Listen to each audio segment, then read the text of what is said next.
여러분 안녕하십니까? 올해 추석은 코로나 이후 처음으로 사회적 거리두기 없이 맞는 첫 명절입니다. 육류나 제수용품 수요가 더 많아질 것으로 예상되는데요. 추석을 앞두고 원산지 단속을 했는데 가격이 절반밖에 안 되는 수입산 고기를 국내산으로 속여 파는 양심 없는 가게들이 잇따라 적발됐습니다. 치솟는 물가에 한 푼이라도 아껴보려는 소비자들을 우롱하는 현장을 양정진 기자가 동행 취재했습니다. 추석을 앞둔 대전의 한 정육점. 국내산 이름을 단 연분홍빛 돼지고기들이 진열돼 있습니다. 여기 지금 필패 삼겹살, 국산 국산 표시가 있는데 이거 국산 맞아요? 네, 국산 맞습니다. 단속 반원이 한 점을 떼어 원산지 판별을 해보니 검사 결과 수입산입니다. 가게 앞에 국내산이라고 떡하니 적어놓은 이 정육점. 알고 보니 6월부터 수입산을 속여 팔았습니다. 이 정육점은 오스트리아산 삼겹살과 등심, 스페인산 돼지 앞다리살 약 300kg을 국내산이라고 속여 420만 원 상당을 소비자들에게 팔았습니다. 갑자기 그렇게 파시게 된 계기가 뭐예요? 가격이 너무 폭등해가지고 내가 그때 맞출 수가 없었어. 국산 삼겹살은 킬로그램당 16,000원으로 9,000원인 수입산보다 2배 가까이 비싼데 장사가 어려워지자 속여 팔았다는 겁니다. 더 당당한 마트도 있습니다. 제품 뒷면에 중국산이라고 적힌 고사리를 가격표에 국내산이라고 적어놓고는 변명만 늘어놓습니다. 근데 여기 크란이 틀리잖아요. 아니, 대칭 고사리가 여기 있잖아요. 그래서 이게 그러면 이건 지금 연근이잖아요. 원산지 표시를 하지 않는 것도 단속 대상입니다. 한 반찬 가게는 도라지, 고사리 반찬의 원산지를 배달 영수증에만 표시하고 가게 내부엔 어디에도 표시하지 않았습니다. 대전, 세종, 충남에선 이번 단속 기간에 원산지 거짓 표시 10건, 미표시 3건이 적발됐습니다. 거짓 표시하면 7년 이하 징역이나 1억 원 이상의 벌금을 처하게 돼 있고요. 원산지를 표시하지 않을 경우에는 5만 원에서 1,000만 원의 과태료 처분을 하고 있습니다. 농산물품질관리원은 여름철 폭염과 폭우로 물가가 폭등하는 상황에서 추석을 앞두고 원산지를 속이는 일이 더 많을 것으로 보고 단속을 강화하기로 했습니다. TJB 양정진입니다. 21년 만에 용의자가 붙잡힌 대전 국민은행 강도살인 사건 수사의 핵심은 과연 누가 총을 쏴서 은행원을 살해했는가 여부였습니다. 붙잡힌 2명 가운데 이정학은 이승만이 총을 쐈다고 털어놨지만 이승만은 범행 자체를 부인해왔는데요. 이승만이 자신이 총을 쐈다고 자백하면서 사건의 전말이 드러났습니다. 두 사람의 실제 모습도 내일 검찰로 송치되면서 공개됩니다. 자세한 소식 이수복 기자입니다. 2001년 대전 둔산동 국민은행 강도살인 사건의 주범은 이승만으로 드러났습니다. 이승만은 오늘 오전 경찰에 자신이 은행 출납 과장에게 총을 쐈다고 털어놨습니다. 또 현금 수송 차량을 털기 2달 전 순찰 중이던 경찰로부터 총을 빼앗을 때 운전을 했다고 진술했습니다. 공범 이정학은 경찰이 쓰러지자 총을 갖고 달아났고 국민은행 사건엔 현금 가방을 챙긴 것으로 조사됐습니다. 경찰은 범행을 부인하던 이승만이 이정학이 자백한 것을 알고 태도를 바꿨다고 설명했습니다. 담당 수사관의 끈질긴 추궁과 공범 이정학의 자백이 사실이라는 걸 알고 결국은 범행 일체를 시인했습니다. 이승만은 불법 복제 테이프를 몰래 유통하다가 2차례 감옥에 다녀온 뒤 사회에 불만을 갖게 됐고 이후 이정학과 은행 강도를 저지르기로 공모한 것으로 나타났습니다. 다만 범행 후 훔친 3억 원에 대해서는 진술이 엇갈립니다. 이정학은 자신이 9천만 원을, 이승만이 2억 1천만 원을 가져갔다고 진술했습니다. 반면 이승만은 훔친 3억 원의 돈은 정확히 반으로 나눴고 자신은 주식에 모든 돈을 탕진했다고 말했습니다. 또 범행에 사용한 권총을 놓고 이정학은 바다에 진술했는데 이승만은 당시 거주지 인근인 대전 동구의 한 대학교 야산에 돈가방과 함께 묻었고 2008년쯤 다시 꺼내 망치로 잘게 부순 뒤 조금씩 버렸다고 말했습니다. 각자 돈을 나눈 뒤에 이정학은 고향 대구로, 이승만은 대전 자신의 거처에서 은신해 있던 것으로 경찰 조사 결과 드러났습니다. 현재 이승만과 이정학은 내일 검찰로 송치되기 전 실제 모습 공개를 앞두고 있습니다. 경찰은 송치 이후에도 추가 공범 여부와 여죄가 있는지 계속 수사할 방침입니다. TJB 이수복입니다. 김진표 국회의장이 정기국회 개회사에서 앞으로 열리는 국회 상임위원회 회의를 세종정부청사에서 진행할 것을 제안했습니다. 김 의장은 정기국회 기간 행정력 낭비를 줄여야 한다며 각 상임위원회가 자체적으로 결정만 하면 세종에서 회의를 열 수 있다고 강조했습니다. 특히 국회법상 회의 장소에 대한 제약이 없고 이미 정부 세종청사 안에 국회 회의장도 운영되고 있다며 최소한 법안 소위원회만이라도 세종에서 열릴 수 있도록 각 상임위원회가 결정해달라고 당부했습니다. 석유 화학기업이 밀집한 서산 대산산업단지는 수많은 위험물질 운송 차량들이 오가면서 대형 사고가 끊이지 않았는데요.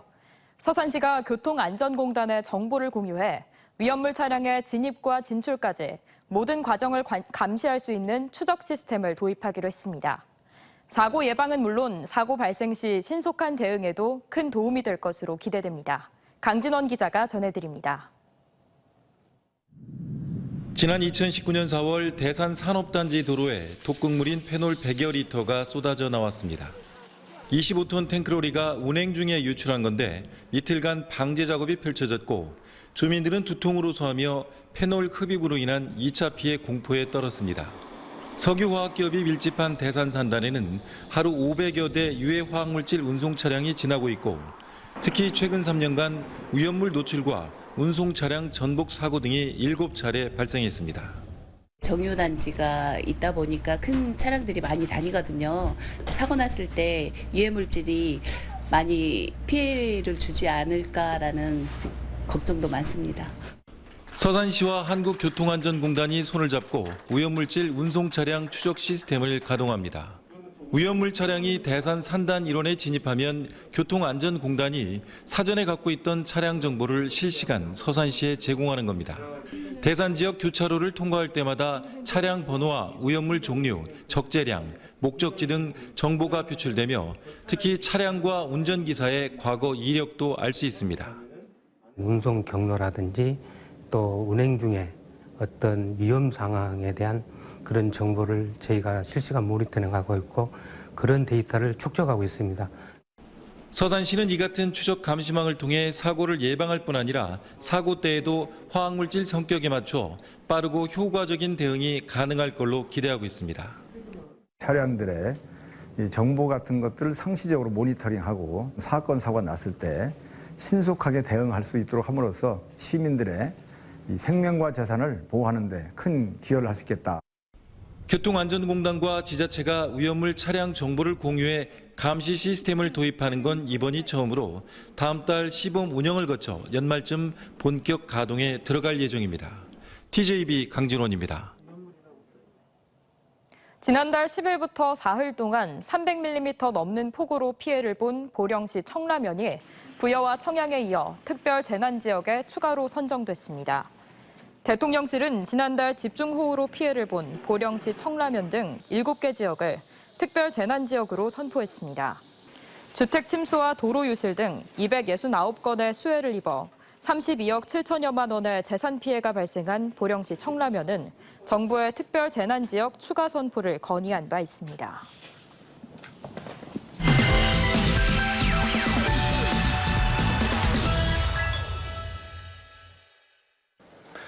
최근 홍성의 한 중학교에서 학생이 교단에 누워 휴대전화를 사용하는 영상이 보도되면서 교권 침해 논란이 커지고 있습니다. 오늘 픽업 뉴스에선 학교에서 이 같은 문제들이 반복되는 이유가 무엇인지 또 대책은 없는지 조용진 기자와 얘기 나눠보겠습니다. 조 기자, 어서 오십시오. 자, 이 사건 보도가 된 이후에 학교나 교육청에서 좀 어떤 대책들 내놓고 있습니까? 네, 이번 사건에서 남학생의 불법 촬영 의혹이 제기됐는데요. 교육청은 일단 학생 휴대전화에 저장돼 있는 영상은 없다고 밝혔습니다. 하지만 영상을 지웠을 수도 있기 때문에 경찰에 수사 의뢰를 한 상태입니다. 세종에선 지난 7월 여교사 신체 일부를 불법으로 촬영한 고교생 2명이 각각 퇴학과 강제 전학 처분을 받았는데요. 교사는 학생들의 처벌을 원하지는 않는다는 입장이지만 수사 결과 영상을 찍은 걸로 확인되면 강한 수위의 징계를 피하긴 어려워 보입니다. 자, 이번 사건이 학교 현장에서 반복되고 있는 이 교권 침해의 민낯을 보여줬다라는 의견이 참 많은데 이런 안타까운 사례들이 처음이 아니라고요? 예, 그렇습니다. 교육 현장에서는 이 같은 일들이 하루 이틀 일이 아니라는 반응입니다. 지난 2019년 대전의 한 중학교에선 1학년 남학생이 30대 여교사의 머리채를 잡고 흔드는 일까지 있었습니다. 당시 뉴스 보시겠습니다. 지난 22일 대전 중구 한 중학교 교실에서 30대 여교사와 중학교 1학년 남학생 사이에 실랑이가 벌어졌습니다. 남학생이 교사에게 외모를 비하하며 계속 놀리는 등 동아리 수업을 방해하는 일이 반복되자 시간 강사인 여교사가 출석부로 때렸고 남학생이 달려들어 머리를 잡고 흔든 것으로 알려졌습니다. 충남에서 학생에 의한 교권 침해 발생 현황을 보면 2018년 79건, 2019년 89건, 지난해는 133건으로 매년 늘어나는 추세입니다. 문제는 교사들이 아이들을 지도하려고 해도 학부모 민원으로 이어지는 경우가 많고 결국에는 무기력감을 느껴 교사를 그만두는 일까지 벌어진다는 겁니다. 교원단체 이야기 들어보겠습니다. 일부의 아이들이 이제 집에 가서 엄마 나 선생님한테 혼났어. 그러니까 부모님들이 민원을 제기를 하는 경우가 있어요. 교육청에. 생활지도가 어려워서 명퇴한다는 분들이 굉장히 많으세요. 교권을 보호해줄 장치가 없다 보니 한국교원단체 총연합회는 전국 교원 10명 중 6명이 매일 학생들의 욕설, 무단 교실 이탈 등 교권 침해를 겪고 있다는 조사 결과를 내놓기도 했습니다. 자, 이 무기력감 때문에 교단을 떠나는 선생님들이 늘고 있다. 참 씁쓸한 현실인데 왜 이런 문제들이 끊이지 않고 발생하고 있는 겁니까? 지난해 충남에서는 교권 보호 조례까지 만들어진 걸로 알고 있는데 이게 전혀 효과가 없었던 겁니까? 예, 교권 보호 조례는 있지만 지켜야 할 강제성이 없고 입증 책임도 교사에게 있기 때문에 현장에선 무용지물이라는 의견이 많습니다. 반대로 학생인권 조례에 따라 교사들은 학생들의 휴대전화 사용을 강제할 수 없습니다.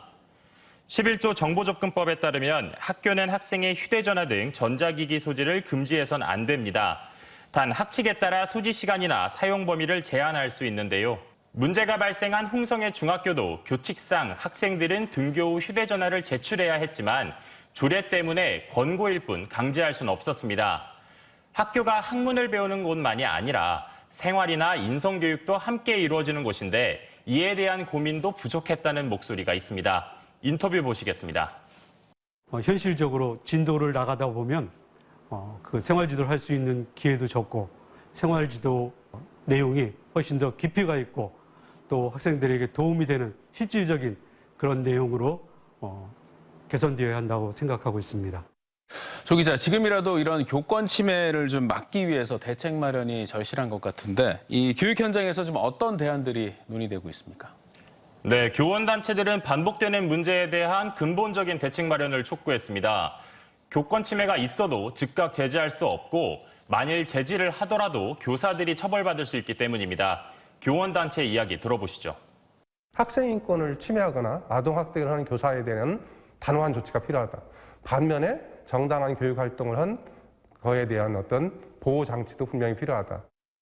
미국은 훈육활 권리에 따라 교사가 문제 학생을 교실 밖으로 내보내거나 훈육 목적으로 체벌할 수 있고 영국도 학생 제재를 위한 합당한 수준의 물리력을 법률로 보장하고 있습니다. 우리나라도 교권과 다른 학생들의 학습권 보장을 위한 생활지도법이 지난달 18일 발의됐습니다. 교원단체에서는 조속한 심의와 통과를 촉구하고 있는데요. 학생 인권과 교권 중 어느 쪽을 지켜야 하는가에 대한 논의보다는 교실 환경을 되짚어보고 발전적인 대책을 마련하는 게 중요하겠습니다. 네, 조영진 기자 오늘 잘 들었습니다. 충남대 캠퍼스 안에 설치된 평화의 소녀상을 두고 학교 측과 추진위원회가 원점에서 다시 논의하기로 했습니다. 충남대와 평화의 소녀상 추진위원회는 구성원 간의 갈등이 빚어질 우려가 있다며 내부 의견 수렴 등 절차적 정당성을 확보하기 위해 원점에서 재논의하겠다는 입장을 냈습니다. 양측은 지난 5년 동안 소녀상 설치를 둘러싸고 이견을 접히지 못했고 추진위는 광복절 밤 캠퍼스 안에 기습적으로 소녀상을 설치했습니다. 모건대 총장 이취임식이 열린 가운데 권혁대 구대 총장은 32년간 대학 발전에 헌신할 수 있었던 시간에 감사한다고 밝혔습니다. 기획처장 시절 도안 캠퍼스 이전을 주도해 학교 발전에 기틀을 세웠던 권 전 총장은 2018년 위기에 몰렸던 모건대를 맡아 200억 넘는 정부 사업과 각종 선도대학으로 선정되는 성과를 거뒀습니다. 10대 총장에 취임한 이희학 총장은 대전 최초의 사립대학에서 중부권 최강의 혁신대학으로 미래 100년을 개척하겠다고 밝혔습니다. 신학과 교수로 한국구약학회 회장과 교무처장, 교학부총장, 대외협력부총장을 두루 거친 이신임 총장은 모듈형 전공교육과 교육혁신을 통해 취업 역량을 강화하겠다고 강조했습니다. 한국항공우주연구원은 달 궤도선 다누리가 촬영한 첫 번째 지구 달 사진을 공개했습니다. 다누리는 지난달 26일 지구로부터 약 124만 킬로미터 거리에서 고해상도 카메라로 지구와 달이 함께 있는 사진을 촬영했으며 우리나라 최초로 지구 중력권을 벗어나 촬영한 사진이라는 점에서 큰 의미가 있습니다. 다누리는 발사 27일이 지난 오늘 현재 지구로부터 133만 킬로미터 떨어진 거리에서 달로 이동 중으로 앞으로 12월 7일까지 약 600만 킬로미터를 항행해 달 궤도에 도착 후 감속을 통해 12월 말 달 임무 궤도에 진입할 계획입니다. 민주노총 건설노조 소속 조합원 1,600여 명이 대전시청 앞 보라매 공원에서 집회를 열고 건설 노동자들의 임금 인상을 요구했습니다. 건설노조는 물가 상승을 비롯해 중대재해와 최저 낙찰제, 덤핑 수주에서 발생하는 건설사들의 재정 악화를 건설 노동자의 임금 인상 탓으로 돌리고 있다며 노동자들의 임금 인상과 국공휴일 유급휴일이 인정돼야 한다고 주장했습니다. 조합원들은 아침 출근길에 맞춰 집회 전후에 거리 행진을 벌인 뒤 해산했고 한때 이 일대 교통 혼잡이 이어졌습니다. 충청권 시민사회단체들과 교수노조를 포함한 전국의 시민단체들이 국회에서 공동 기자회견을 열고 정부의 수도권 규제 완화와 첨단산업 수도권 독식 지원 정책을 국회가 저지하라고 촉구했습니다. 이들은 정부가 수도권에 집중된 반도체 인재 양성과 규제 완화로 수도권 독식을 가속화하고 있다고 비판했습니다.